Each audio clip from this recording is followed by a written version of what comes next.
Hi, everyone. Welcome to Pink Nest. I'm joined today by Elin. She's a transformation coach, empowerment architect, and a firm believer that you already have everything you need to thrive. She just helps you turn up the volume a little bit. I love this introduction. Welcome to my podcast. Thanks so much for having me, Nika. Yeah, I was really looking forward to this conversation because I remembered you from one of your webinars, which really made an impact on me. So yeah, I'm really happy that you decided to join me. Let's go and let's start at the very beginning. How was Elin like as a child? What was your childhood like? And just what kind of girl were you when you were growing up?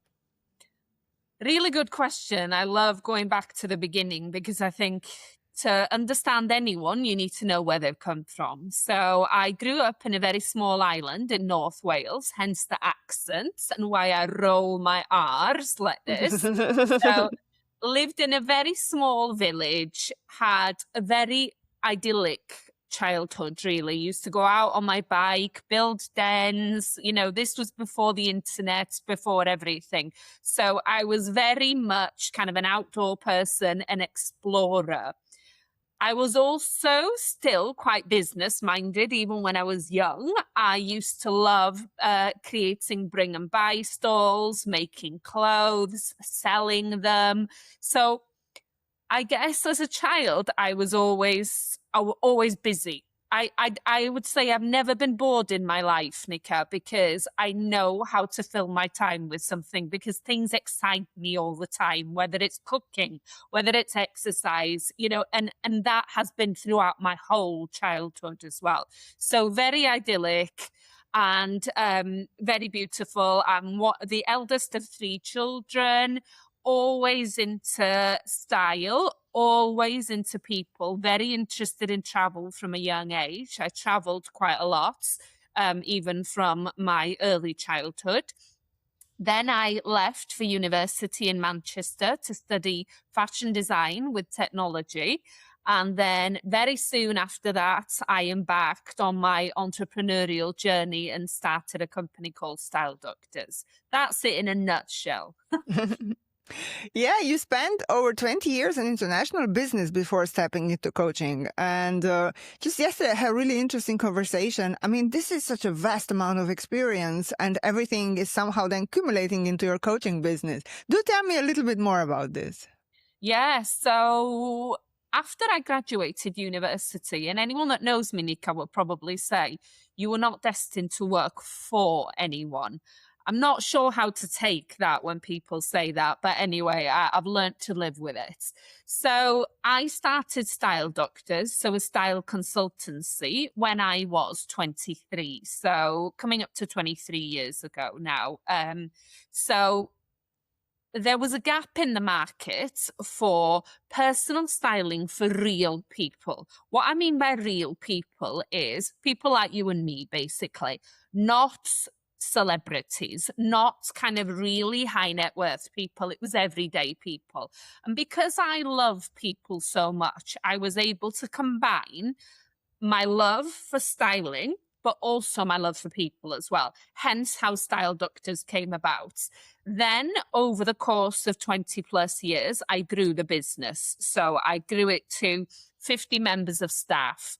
We helped transform the lives of, nearly 20,000 people, worked with huge global brands, totally transformed workforces. I worked with Nobel Prize winners. I've worked with celebrities. I've worked with some of the biggest companies in the world to transform their staff style as well. Expanded the business to the US, expanded the business to the UAE, and obviously still operate in the UK as well. And it was an amazing journey, and I learned so much. But as anyone that runs a business knows, what you do 20 years in is not what you did 2 years in, and it took me away from what I loved doing, because you have to build quite a thick skin when you're kind of operating at that level, because if you want to get things done, you've got to become very resilient, and you've got to be able to push through things. And that kind of soft side of me was being a little bit lost because I was dealing on a global scale rather than on a one-to-one scale. So that kind of that softer side of me was slightly lost. Hence why I got into coaching. Yeah, and you also mentioned that working with people, helping people, transforming people in a way, that's actually your greatest gift, isn't it? And so how did this evolution actually came to be also? Because, I mean, stepping away from a successful business, it must be hard, right? I mean, in a way.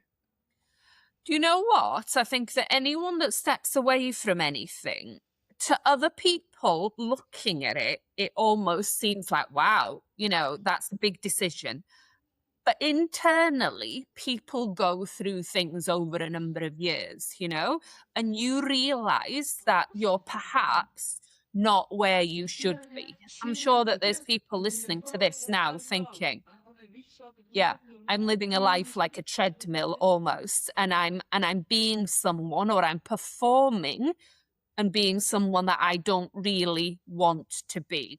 And it's actually making that decision. That's the big step, basically, because when you kind of lead with frustration and anger, and I'm coaching a lot of people on this now as well. So when you kind of step into every situation frustrated, a little bit angry, you're never going to portray the best version of yourself. So it's basically trying to understand, okay, which version of myself do I want to continue living with, basically?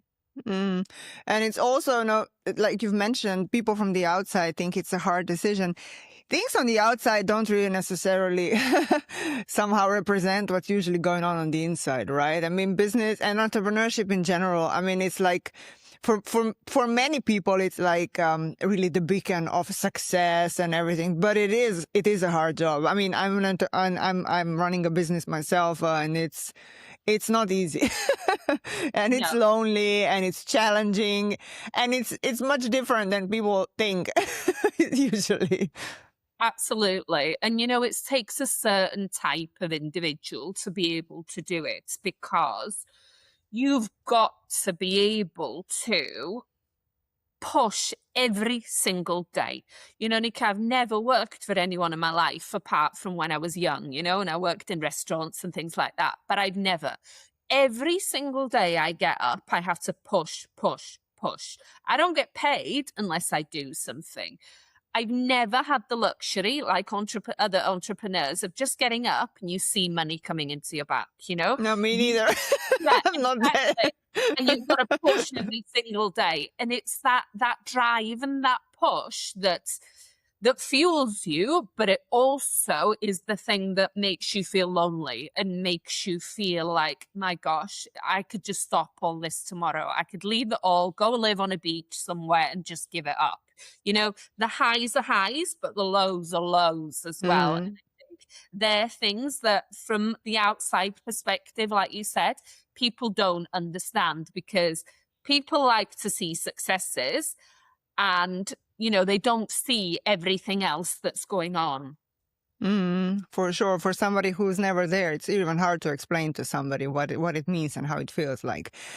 Your title is Empowerment Architect. I love it. What does it actually mean in practice? When you work with someone, what are you actually building with them and for them? I love this question. So, if you think about it, an architect doesn't just decorate.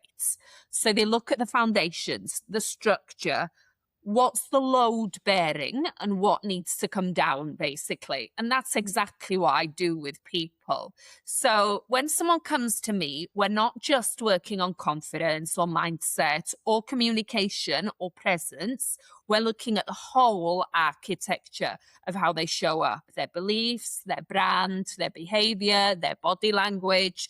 And we find what's structurally off, and then we rebuild it intentionally. So what you end up with isn't a patched up version of who you were. It's a whole new blueprint of who you actually are. Mm. You blend like mindset shifts, brandings, practical strategy. It's all a really powerful combination, I must say. And I think it's also powerful for a person working with you when it actually things work together, and they truly actually step into their power, isn't it? Absolutely. And you know what? One won't work without the other.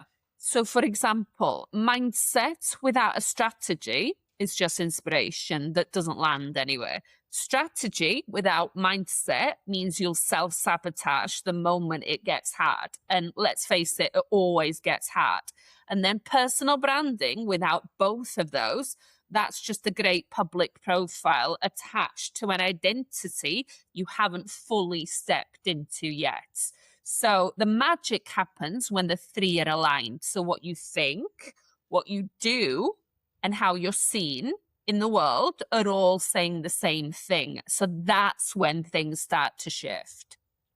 Yeah, I read an interesting perspective, like if I don't know, a few years ago, and really landed with me that you exist in the mind of a single person. I mean, one version of you exists in the mind of every single person you know or ever met.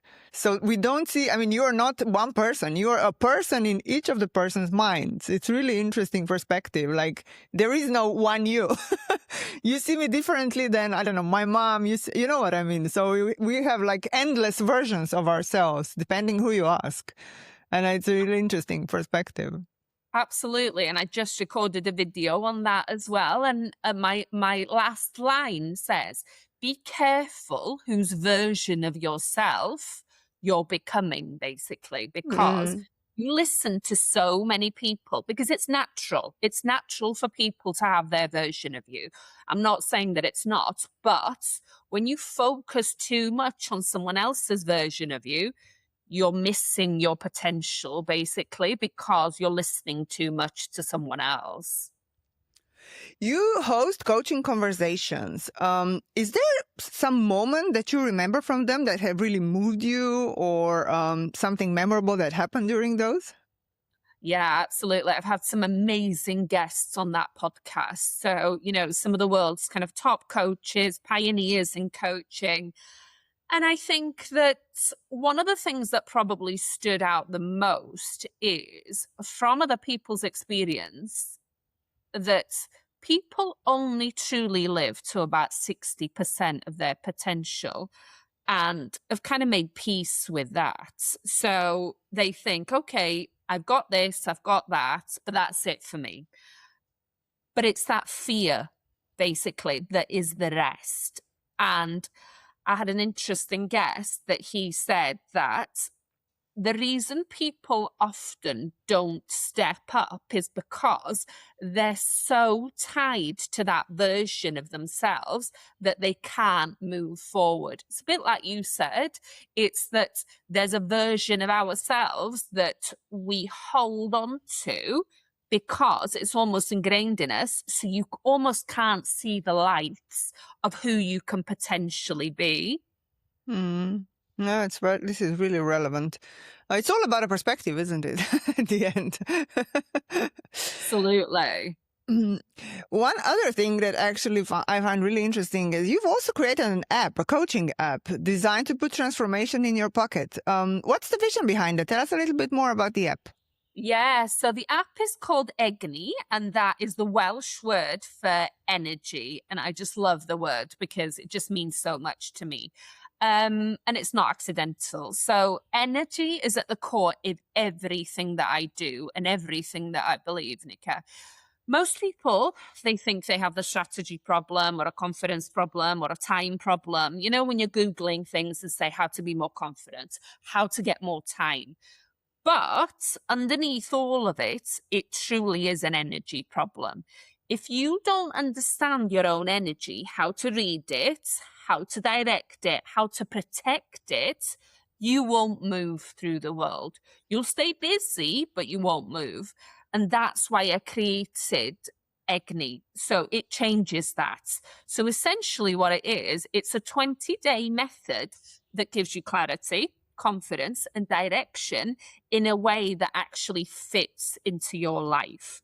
So it's almost like having me in your pockets during that time. It starts with a grounding coaching session, so a one-on-one session with me that we basically understand where you are now.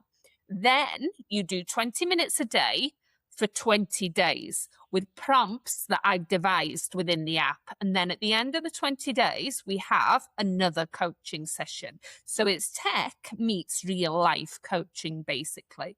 And the results are absolutely amazing because it's that dedicated time every single day just on your self-development that changes everything. Now, what was really interesting for me, Nika, is when I was getting people to test some of this, when I was building it, and I would say to some people, okay, you need 20 minutes a day to be able to do this.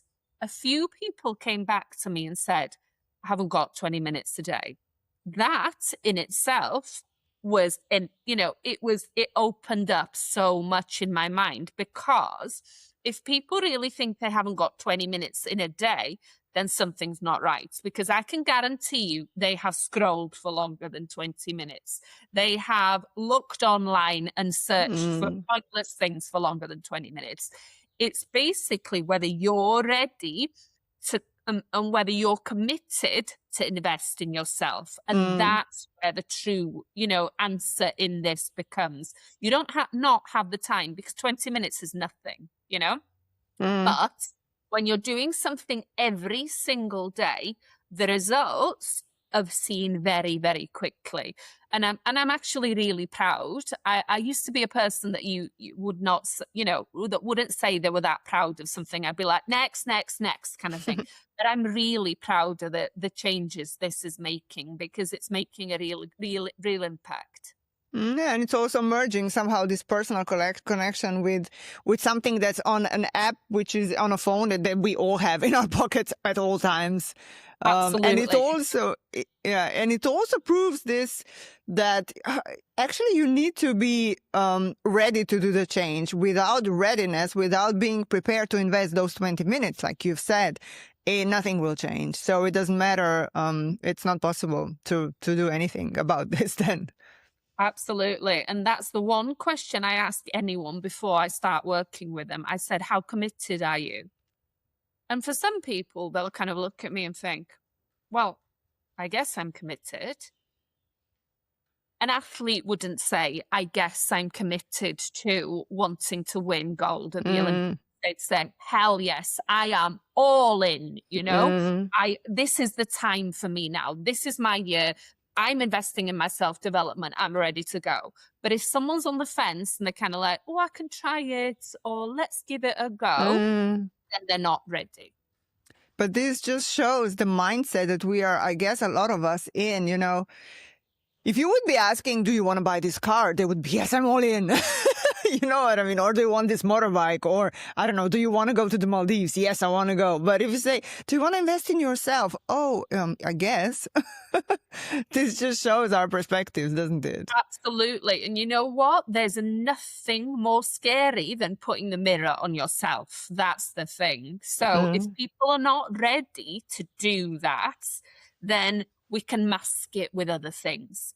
And that's what consumption is about as well. So, you see endless videos, endless podcasts about how to transform your life, how to make 10K in a day. Yeah. if they all worked, then we'd all be multimillionaires. However, all you're really doing when you're watching all of these is you're just consuming. You're not learning about yourself, because you're not turning the mirror on yourself. You're just listening to other people's perspective. The real work is when you do it on yourself. Well, what is actually you're doing is you're actually comparing yourself to another person. And this is really the thief of all joy, I'm a strong believer of that. You're actually comparing yourself to somebody who's selling something that might or might not be true. We don't know. But it's actually a step backwards or a step further away from what you're trying to achieve. If your mission is trying to become a better person or trying to be more successful. This is at least how I see it. Absolutely. And you know what, Nika? we're always selling ourselves. So when you meet someone for the first time, you're essentially selling yourself because you're introducing yourself, you're saying who you are. But if that alignment isn't there, then there's always going to be a disconnect, basically. So to be a true salesperson and to be able to be authentic, you need to work on that. Mm. And you work with leaders and teams really crossing cultures, borders. I mean, you're all over the world. Is there something universally true you found out? What holds people back, regardless of industry background or location? I would say that it's that fear of not being allowed to be who they think they can be. So, I've worked with leaders in the Gulf, executives in Europe, founders in the US, and underneath all the cultural differences, it's that one thing that appears. So somewhere along the way, they've absorbed a version of themselves that's not quite the full truth. And they've been protecting that. So just to kind of give you an example, that someone might have thought that they were really bad at something and that stayed with them, or they worked in a toxic environment. That perception has stayed with them wherever they go, because every situation they go into, they think that everyone is going to be the same. So it's staying stuck in a past situation or a version, basically. And even some of the highest kind of, the most successful people still do this as well, because there's a comfort in it as well. But that self-limitation is the same everywhere. And I also resonated really well with your mission, because you're trying to make growth feel exciting, personal, and a little bit glamorous. I always find, the word coaching or mentoring, whatever you want to say it's a little bit heavy and serious. But you chose a little bit different energy. And what difference do you think this makes? You know what? I think we're made to think that growth feels like punishment and that you have to suffer, to sit with it, cry through it. And sometimes it is difficult, but I'm not a serious person, Nika. I laugh much more than I cry. I don't take things very seriously. I like to break the ice when I meet people as well, because I see the lighter side of life, basically. But when you make something that's essentially difficult, something that's a little bit more fun, a little bit more glamorous, it all becomes a little bit more exciting and a little bit more magnetic, basically. Because if you think about, I go to the gym every morning. I absolutely love it, because I know what it does to me afterwards. I don't see it as punishment. I might be pushing my body through something, but I feel excited, even the night before, I know I'm going to feel excited. It's changing that mindset to think, right, okay, this might be difficult, but I'm excited about it. I'm excited about doing this. So when you shift that into every part of your life, then it makes a huge difference. I was speaking to my hairdresser recently, and he said, we were talking about, I'm there for a very long time, obviously, with this hair color. So hours of conversation. And he said that lots of people don't like coming in to get their hair done, and they actually dread it. And I said, I don't understand that. I love getting my hair done. It's such an experience, such a treat. But it made me think that not everyone likes everything, in terms of they don't approach things with the same level of excitement that perhaps I do. And I think it's keeping that level of kind of curiosity and excitement that really helps guide you through life. And it's that level of energy as well that helps push you, because I hate the line, "Oh, you look good for your age," or "You've done well for your age." Don't even give me a compliment if it's going to have a sleight of hand with it as well. Just actually say that someone actually looks good or their outfit is nice. You know, they don't need something else with it, basically. Because the point I'm trying to get at is age is a mindset as well, basically. I hear so many people talking about age and putting so much focus on it. It really is something that, again, it's a mindset. It definitely is. I can definitely agree with you. For me, it's it's been crazy. I think with my mind, I'm still somewhere in the 20s, and I don't think I will ever overgrown that phase. It's not a phase. It's like whole life is like this. And I also love this perspective. Just take it, because I know, I always like to say, if we are fed well, we feel all right. We're not ill. We're healthy. Just be happy. Just don't, for me, because I'm also a very people's person, it's hard for me to be in the presence of someone who is unsatisfied on a daily basis for no reason at all. This is at least how I find it.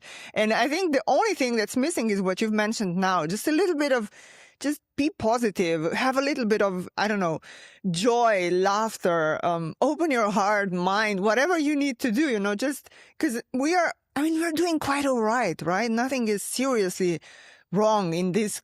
You know what I mean? More or less, of course, we can discuss about it, but still, I think just a little bit of this salt is missing. Just smile a little bit more. Don't be grumpy all the time.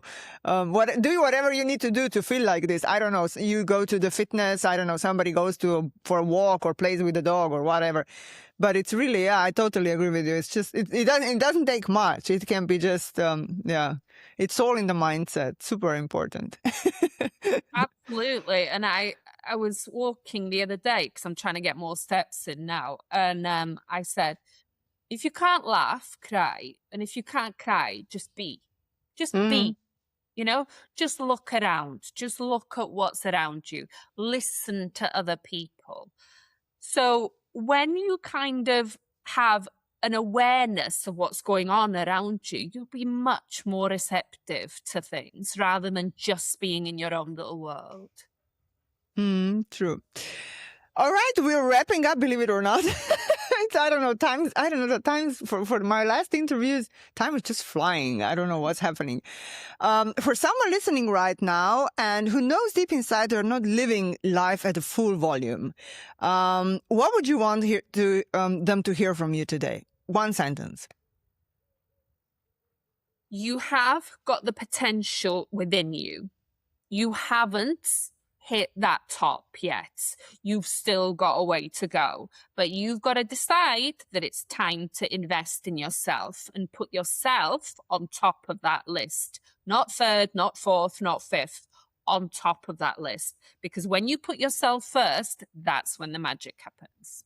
I'm just going to add, this is the best investment in your life you're going to make, because investing in yourself is definitely the most important bit. Elin, thank you so much for being my guest. It was a lovely conversation and a super insightful one too, and inspirational, and I hope people will get a lot out of it. Thank you so much. Thanks for having me.